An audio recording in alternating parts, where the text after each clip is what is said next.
Bickley and Marotta. Bickley and Marotta Mornings. Arizona Sports. The local sports leader. Bickley Blast. It has been quite a year in Arizona. Our baseball team played for a World Series title. We've hosted the Super Bowl and a PGA Tour stop on the same weekend. We hosted a NASCAR championship later in the year. And last night, I actually heard the sound of rain. But how might it feel if we show up for work on Monday morning with a 3-win NFL team on a 2-game heater? A team that might be unbeaten following the return of Kyler Murray, the boy who would be king. In other words, might there be a miraculous ending to a surreal year in Valley sports? A year that happens to end with a road game in Philadelphia? Doesn't that seem to reek of destiny? Now, maybe this kind of gooey optimism is not what you expect from the Blast, and I'm sure I'll get around to ripping something or someone very soon, but I also feel like something is changing around here, where the Rising just celebrated a soccer title and the Coyotes are actually punching back, a team on their way to the playoffs. But it's really about the return of 2 young franchise players bold enough to wear the number 1, Devin Booker and Kyler Murray. And I ask you, what city has a better hand than that? All right, today's Bickley Blast brought to you by my great friends at Chapman BMW, who make luxury attainable. You can find them online at chapmanbmw.com. Just trying to get better each week. I thought it started off solid. Some misses here and there that, obviously we'd love to have back.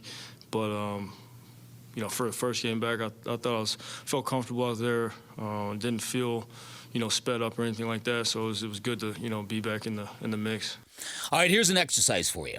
If you were going to say you have Kyler Murray and Devin Booker here, what do you shake? You don't even know what I'm going to ask you, and you're shaking. Here's an exercise for you. I instantly got. Oh, I got you. I got you. Jumping jacks. I had the same response is there as another yesterday. franchise basketball player, franchise quarterback from the same city you would trade for Devin Booker and Kyler Murray?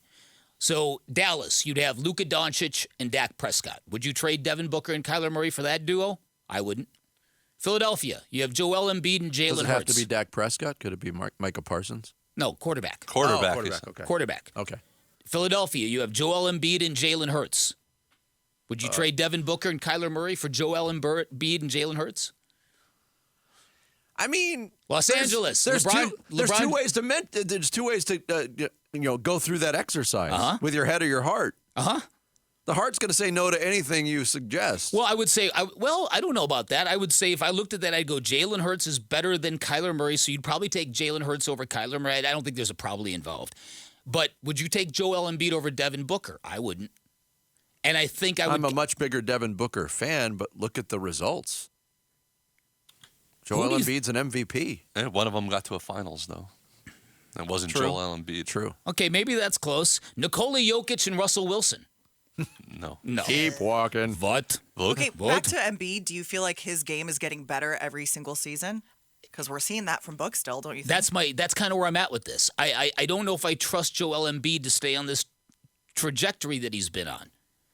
Okay, LeBron James and Justin Herbert, or Anthony Davis and Justin Herbert. Not James Harden. Not James Harden and Matthew Stafford. No.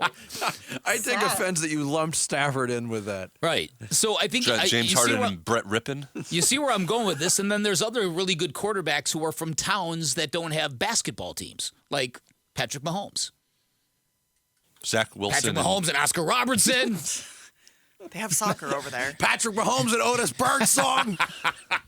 We're going back in Ernie time. Grunfeld. So again, this has been, when you zoom out, this has been one insane year. Suns traded for Kevin Durant this year. Let's not forget that. It's been a crazy year around here.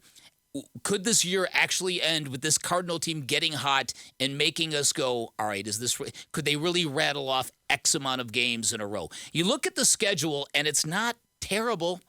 I mean, it's not easy. There's a road game in Pittsburgh. Okay, the Steelers are good wins and losses, but are they beatable? Of course they are. There's a road game in Chicago against the Bears. It's interesting that you're going down this road because I don't share the same level of optimism for a Cardinals win Sunday that you do. Okay. But if we're on the air Monday morning and we are talking about a Cardinals win, The crowd that's going to get louder is the "What are you doing to your draft position" crowd. Good point. Because having that number one pick is the end-all, be-all, right, Carolina? Yeah. I mean, you can go through the history of the NFL draft pretty much every year. And, yeah, there's been some times where the number one overall pick has panned out. But you can get franchise-changing players at other spots in the draft. Yes. I'm just saying. There's no doubt about it. Yeah, listen, I've put that to bed. If Kyler Murray keeps playing at this level, I'm putting that to bed. You know the last time the draft pick crowd was that loud in Arizona was 2003, when Nate Poole scored the touchdown to knock the Vikings out of the playoffs, put the Packers into the playoffs, and Cardinal fans are like, "What are you doing? You're not going to get the number one overall pick." They got Larry Fitzgerald. They got Larry Fitzgerald. The next April. So Josh McCown got a cheese plate out of it from Green Bay. I think he got a key to the city made of cheese. He said that cheese plate gave him really bad gas. I thought you'd find that humorous. I don't find anything like that humorous anymore. No. Kyler Murray's growing up, and so is Jarrett Carlin. Yes. Look at this. How about this? They're both growing up. How about this? What about a quarterback and morning radio producer combo? Would you trade Kyler Murray and Jarrett Carlin for any other combo in the country? We've been trying. Jalen Hurts and Rod Layton. And Rod Layton. You saw where I was going with that. Amazing. Budda Baker was a player that also came back from injury this year.